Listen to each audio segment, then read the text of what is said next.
ওং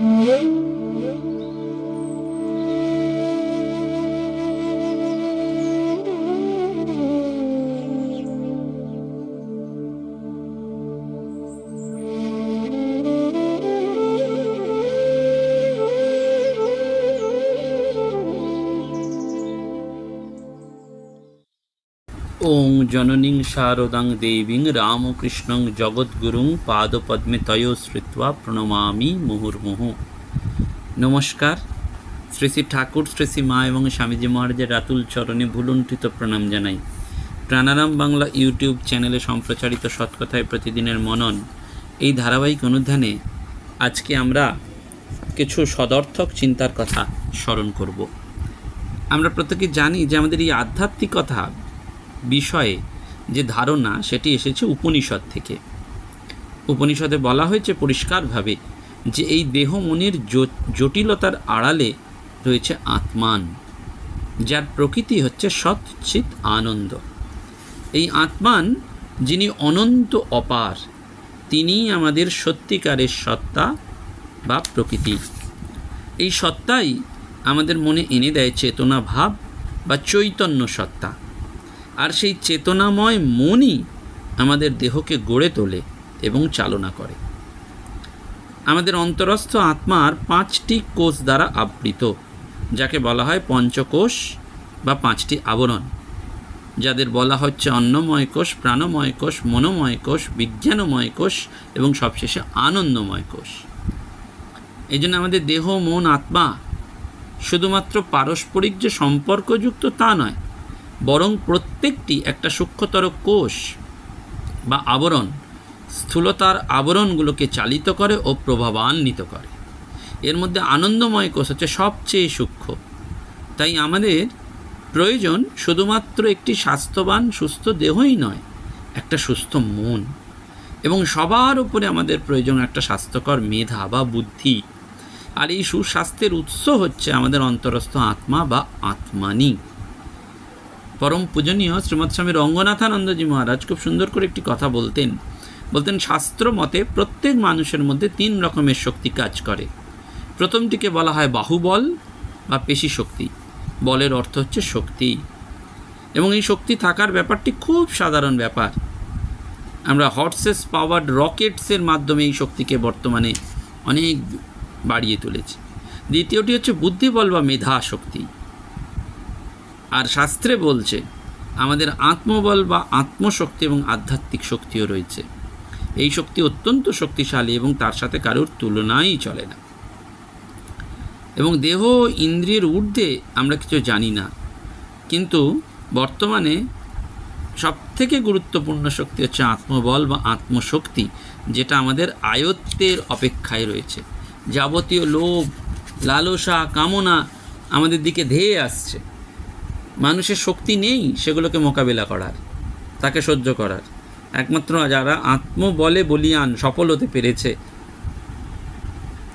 তারা বুঝতে পারে এবং তারা যুঝতেও পারে এই সামান্যতম শক্তি বা অমোঘ শক্তি, সেই আত্মশক্তি দিয়েই। গীতায় ভগবান শ্রীকৃষ্ণকে অর্জুন প্রশ্ন করেছিলেন, কোন আবেগ দ্বারা তাড়িত হয়ে মানুষ অপরাধ করে থাকে?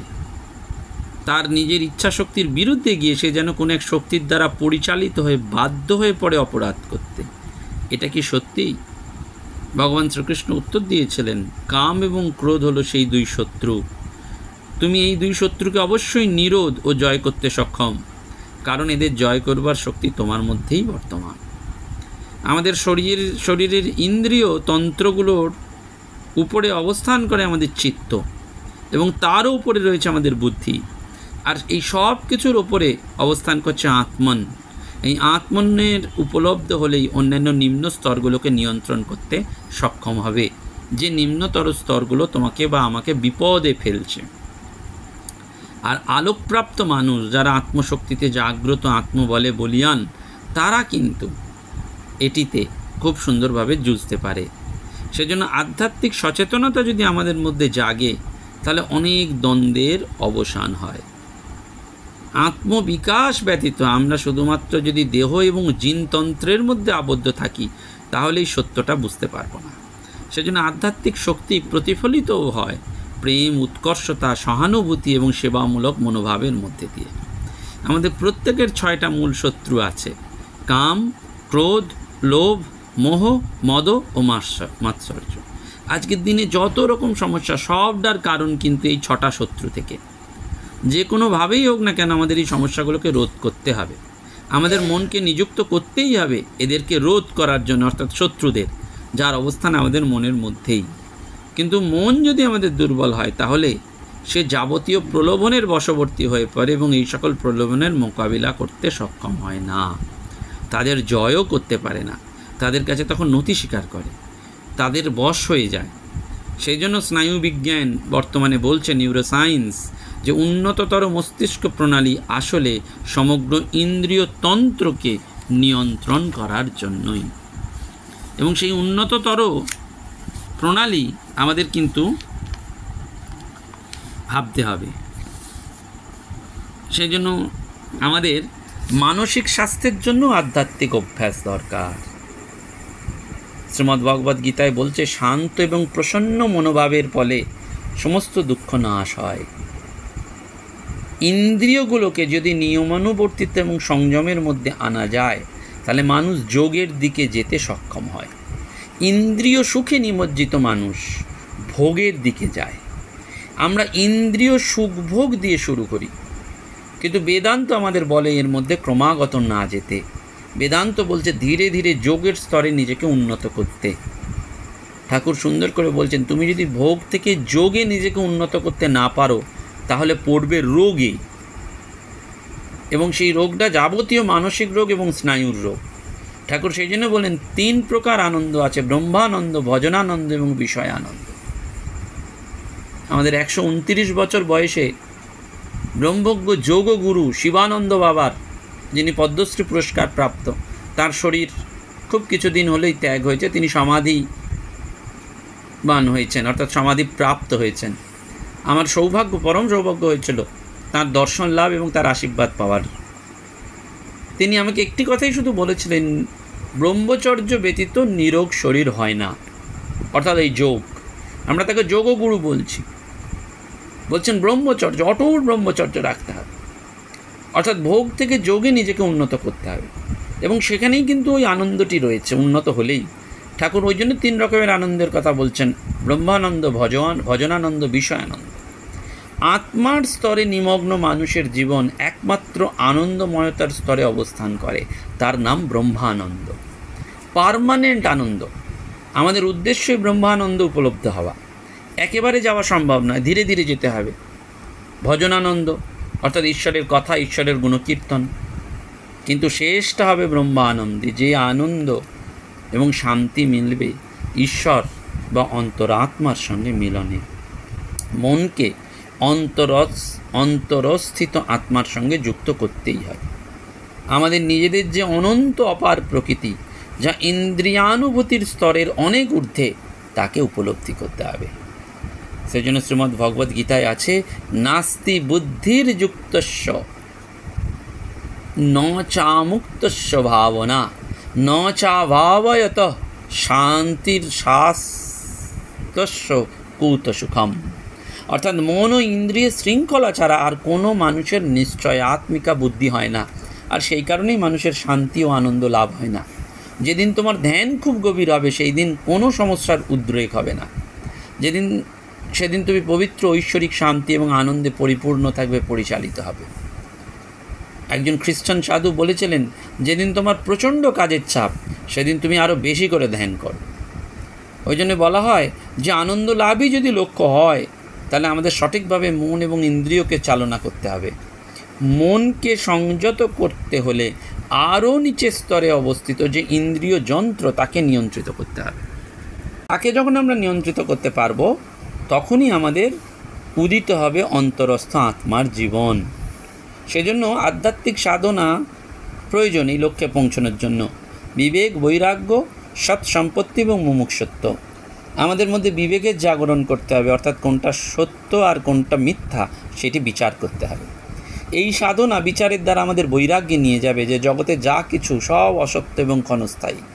আর এই অনিয়া আমাদের মধ্যে সম্ভব যখন আমরা বুঝবো, অনুভব করব যে আমাদের একদিন এই পৃথিবী ছেড়ে চলেই যেতে হবে। তার মানে এই নয় আত্মহত্যা করে ফেলা, হিমালয়ে পালিয়ে যাওয়া। যদি একটা তাৎপর্যপূর্ণ জীবন আমরা গ্রহণ করতে চাই তাহলে আমাদের বৈরাগ্য আনতেই হবে। একমাত্র যে সাধু সন্ন্যাসীদেরই বৈরাগ্য হয় তা কিন্তু নয়। যে মানুষের মধ্যে কোনো লোভ বা লালসা নেই সেই মানুষই সত্যিকারের বৈরাগ্য আছে। সঠিক বিচার করতে পারলেই যে কোনো বস্তুর প্রতি বৈরাগ্য আসে। কিন্তু এই বৈরাগ্য বজায় রাখা কঠিন হয়ে পড়ে যদি না আমরা ইতিবাচক গুণগুলোর চর্চা করি। এই ইতিবাচক গুণগুলো হচ্ছে সম, দম, তিতিক্ষা, উপরিপতি, শ্রদ্ধা এবং সমাধান। সম মানে কি? মনের শান্ত ভাব। দম মানে কি? ইন্দ্রিয় সংযম। তিতিক্ষা মানে কি? সকল অবস্থায় অবিচল থাকা। উপরিপতি মানে ইন্দ্রিয় গ্রাহ্য সমস্ত বস্তু বা বিষয় থেকে মন সরিয়ে নেওয়া। শ্রদ্ধা মানে আদর্শ এবং গুরুবাক্যে বিশ্বাস। আর সমাধান মানে মনকে একাগ্র করা। আর এই সবার শেষে আছে মুমুক্ষুত্ব। ওই যে আছে বিবেক, বৈরাগ্য, সৎসম্পত্তি এবং মুমুক্ষুত্ব, জীবন থেকে মোক্ষ বা মুক্তি লাভের ইচ্ছা। দুর্লভ এই মনুষ্য জন্ম, গুরু কৃপায় আমরা সৌভাগ্যবান। কিন্তু আমাদের সত্যি সত্যিই কি সেই মুক্তি লাভের ইচ্ছা হচ্ছে? স্বামীজি তাঁর বিখ্যাত বক্তৃতা মদীয় আচার্যদেব এই বক্তৃতায় বলছেন, এমন এমন মুহূর্ত আসে যখন আমরা আধ্যাত্ম জীবনের প্রতি আকৃষ্ট হই, কিন্তু আমাদের চতুর্দিকে ঘিরে যে লোভ ও লালসার জগৎ, তাতে আমরা অধঃপতিত হই পশুর জীবনে। খাওয়া, পান, মৃত্যুবরণ করা যার অর্থ। এবং শ্রীরামকৃষ্ণের উপর আরেকটি বক্তৃতায় নিউ ইয়র্কে স্বামীজি বলছেন, মৃত্যু যেহেতু অবশ্যম্ভাবী, জীবনকে এগিয়ে নিয়ে যাও এক মহৎ জয়ের দিকে। আর নিজের নিচস্থ আত্মাকে জয় করার চাইতে মহৎ আর কোন জয় আছে? এই জয়টা কি করে করব? নিরন্তর জপ সাধনা, জপযজ্ঞ, যজ্ঞানাম জপযজ্ঞস্মি। কলিযুগে ভক্তিযোগে অবিরাম পবিত্র ভগবানের নাম জপই হচ্ছে সর্বশ্রেষ্ঠ সাধনা। স্বামীজি সেজন্য বলছেন নিরন্তর ধ্যান করে যাও। এই ধ্যানের মাধ্যমেই আমরা অন্তরাত্মার এক বিস্ময়কর সংস্পর্শ পাই, এক অবিশ্বাস্য আত্মিক অনুভূতি। হৃদয়ের গভীর আশ্রয় নিমগ্ন যখন হতে পারবো, তখনই আমাদের জীবনের প্রতি একটা ইতিবাচক দৃষ্টিভঙ্গি, মনোভাব আসবে। এই অদৃশ্য ঈশ্বরকে ধ্যান করা খুব কঠিন। কখনো কখনো আমরা ঈশ্বরের উপস্থিতি অনুভব করি, কখনো কখনো হচ্ছে না। কিন্তু প্রাণময় ঈশ্বরের উপস্থিতি যখন করতে পারবো তখন এক আশ্চর্য কম্পন হবে। সেজন্য প্রাত্যহিক জীবনকে আধ্যাত্মিক দৃষ্টি দিয়ে দেখার অভ্যাস করতে হয়। আমাদের আদর্শ প্রয়োজন, এবং সেই আদর্শযুক্ত মানুষ হাজারটা ভুল করতে পারে, কিন্তু আদর্শহীন মানুষ 50,000 ভুল করে। সেজন্য প্রত্যেক জীবে এবং প্রত্যেক বস্তুর মধ্যেই ঈশ্বরকে অনুভব করবো, এই আদর্শটা থাকা। প্রত্যেক জীবে যদি ঈশ্বরকে অনুভব করতে না পারি, একবার এক একজনের মধ্যে তাকে অনুভব করার চেষ্টা করব। এইভাবে একজনকে নিয়ে এগিয়ে যাব, এই আদর্শতে অন্তত পৌঁছতে পারব। অর্থাৎ একটা দার্শনিক এই অভ্যাসটা করতে গেলে কিন্তু একটা দার্শনিক দৃষ্টি থাকা খুব দরকার। সবচেয়ে ভালো দর্শন হচ্ছে অদ্বৈত বেদান্ত দর্শন। সমস্ত রকম বিভেদ মনোভাব, বিপরীত বিশ্বাসকে পরিত্যাগ করতে হবে। বারবার মনে রাখতে হবে যে তুমি অবিনশ্বর আত্মা, তুমি চিরপবিত্র, পূর্ণ জ্ঞানী, পূর্ণ শক্তিমান এবং আশীর্বাদ ধন্য। এইটা যখন হবে না, তখনই কিন্তু অদ্ভুত একটা আমাদের জীবনে আনন্দ আসবে। সেজন্য আমাদের বারবার মনে রাখতে হবে, ওই লাটু মহারাজ খুব সুন্দর করে বলতেন, সংসার করলে বদমতলব আসবেই, যার না আসে তার উপর ভগবানের খুব দয়া জানবে। একটা না একটা চিন্তা থাকেই, দুনিয়াটা এই, কারোর নিশ্চিত হয়ে থাকার জন্যেই ভগবান থাকতে দেন না, তার মায়ার এমনি প্রভাব। ভগবান শ্রীকৃষ্ণ সেই জন্য বলছেন, আমার মায়া কাউকে ছাড়ে না, তবে আমার যে স্মরণ নেবে সে বেঁচে যাবে। মায়া সৎকে অসৎ করে, অসৎকে সৎ করে। এ মায়ার হাত থেকে বাঁচতে গেলে সৎস্বরূপ ভগবানের শরণ নিতে হয়। ভগবানের অসৎ মায়া ছেড়ে যাবার জন্যে লোকে সাধু হয়। সেজন্য আমাদের কি দরকার? কারুর নিন্দা করব না, কোনো পরচর্চা পরনিন্দা নয়। আমরা একবার মন থেকে প্রাণ থেকে ভগবানের সাথে তন্ময় হয়ে থাকব, ভগবান আর অন্য কিচ্ছু নয়। এবং বারবার মনে রাখতে হবে যে হরিভক্তি বিলাসে যে কথাটি রয়েছে, যে ভগবত ভজনের অনুকূল বিষয়ের কর্তব্যরূপে নিয়ম গ্রহণ করা আর তার প্রতিকূল বিষয়ের বর্জন। ভগবান আমাকে রক্ষা করবেন এরূপ দৃঢ় বিশ্বাস, রক্ষাকর্তা রূপে তাকে বরণ করা, শ্রীকৃষ্ণে আত্মসমর্পণ এবং রক্ষা পাওয়ার জন্য শ্রীকৃষ্ণ চরণে আরতি জানানো, এইটি হচ্ছে কিন্তু আমাদের শরণাগতির লক্ষণ। সেই জন্য আমাদের কিন্তু এই ভগবানের দিকে বারবার মনে রাখতে হবে, নিরন্তর ধ্যান চালিয়ে যেতে হবে, ওই হৃদয়ের গভীরে আশ্রয়ে নিমগ্ন থাকতে হবে। তাহলে দেখবেন মন থেকে সমস্ত খারাপ চিন্তা চলে যাচ্ছে এবং মানসিক স্বাস্থ্যের জন্য এই আধ্যাত্মিক অভ্যাসটি দরকার। আমরা যেন এই অভ্যাসটি করতে পারি প্রতিদিন। সেইটি যদি আমরা এটা করতে পারি তাহলেই দেখতে পারবো যে এই আদর্শতে আমরা পৌঁছাতে পারবো। হয়তো অসুবিধে আসবে, কিন্তু অস্বাভাবিক ফল দেবে। সেই জন্য আমরা আদর্শ নিয়েই এগিয়ে যাব। নমস্কার, ধন্যবাদ। আপনাদের শুধু জানিয়ে রাখা, আগামী 11ই জুন স্নানযাত্রার পবিত্র পুণ্যতিথিতে শ্রী শ্রী রাধা গোবিন্দ জিউ মন্দির সুকচরে ভগবানের পূজা, আরতি এবং সৎপ্রসঙ্গ হবে সকাল 10:30 থেকে। ডক্টর সুস্মিতা ঘোষ এবং আমি স্বয়ং ওখানে উপস্থিত থাকব।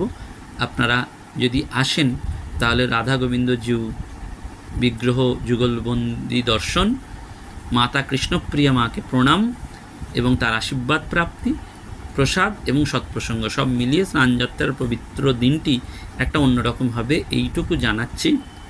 যারা সত্যি সত্যি যেতে চান তারা একটু 2রা জুনের মধ্যে আমাকে ব্যক্তিগতভাবে হোয়াটসঅ্যাপ করে জানিয়ে দেবেন। কারণ মায়ের যেহেতু ছোট আশ্রম, তাই আশ্রমে প্রসাদের একটু অ্যারেঞ্জমেন্ট আগে থেকেই করতে হয়। আপনাদের সকলকে এটা জানাই। এবং আগামী শনিবার পরম পূজ্যপাদ শ্রীমৎ স্বামী গমনানন্দজি মহারাজের স্মারক বক্তৃতা অনুষ্ঠান হবে ঝামাপুকুর শ্রী শ্রী রামকৃষ্ণ সংঘে বিকাল 4টে থেকে। সেখানেও আপনাদের আমন্ত্রণ রইল। নমস্কার, ধন্যবাদ। প্রাণারা